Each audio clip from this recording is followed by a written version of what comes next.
in this video I'm going to review the Kiko Milano Smart Color Blush, and I'm also going to show you how you can work with blush that's very pigmented so that you will get the best finish.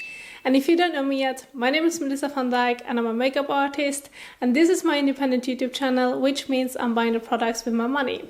Now, the blush that I bought is the 05 Coral, which is like the perfect in-between. It has enough warmth to it to give you that beautiful sunny glow, but also enough pink to it. Now, what I've noticed is that those blushes are very pigmented, they're also very affordable. They will cost you around $8 which is definitely not too much. And I also definitely would recommend you, if you are curious about getting one for yourself, buy it from the main website because they are also shipping internationally. Now with this one, I've noticed that they also have all a matte finish, so there's no shimmer in it, which is good because I usually like to go with shimmery blushes, but in this case I wanted to have a little bit of a change. And this is also what the color looks. So it is very pigmented, the color itself looks beautiful, and I just wanted to show you now what it looks on the cheeks. So usually with a blush that's a little bit more subtle, that's not so pigmented, I like to go in with a brush that's definitely a little bit firmer so that it can pick up more product and I can have also a bit more product on my cheek so that I directly can see a little bit of color. In this case, it's the opposite. Because they're so pigmented, I definitely would recommend you going in with a blush that's definitely a bit fluffier, and it doesn't have to be a blush brush or whatsoever. Make sure that it's also large enough for your cheek area, not too big, not too small, so that you can cover it evenly, and make sure that the bristles are very fluffy, that they are not densely packed, that they are like basically similar to a blending brush, so that you have enough space to really pick up the product, that you're not going to load it up too much on your cheek area.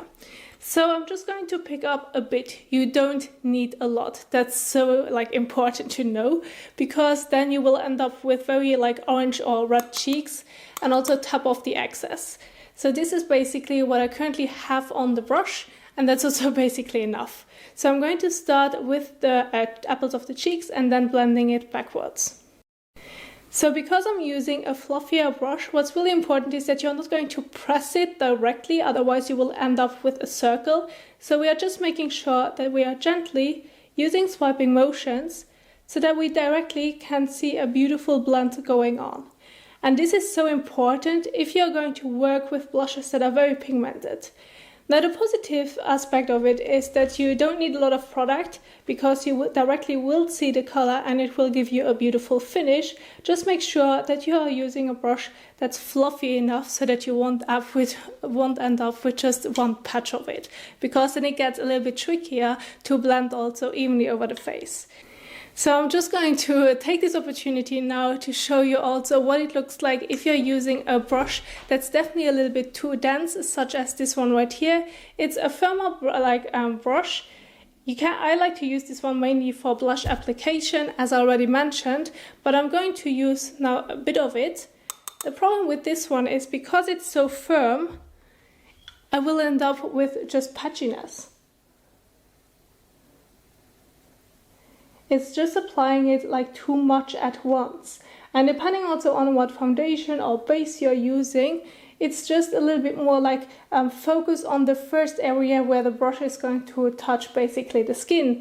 Whereas on this one, if you're using it on a larger area, it just blends it a little bit more evenly. So this is what I've noticed with this blush specifically, but also in general. If you wanted to reduce the pigmentation of a blush eyeshadow, go with fluffier brushes. If you want to add a little bit more pigmentation to it, go with firmer brushes, because it can pick up more product. So remember, if you have a blush such as the Kiko Smart Color Blush that's very pigmented, use a blush brush or any type of brush that's very fluffy so that you can get an even blend and also even application. That's really important. And if you want to add a little bit more pigmentation to it because the blush might be a little bit too subtle, then go in with a firmer blush brush.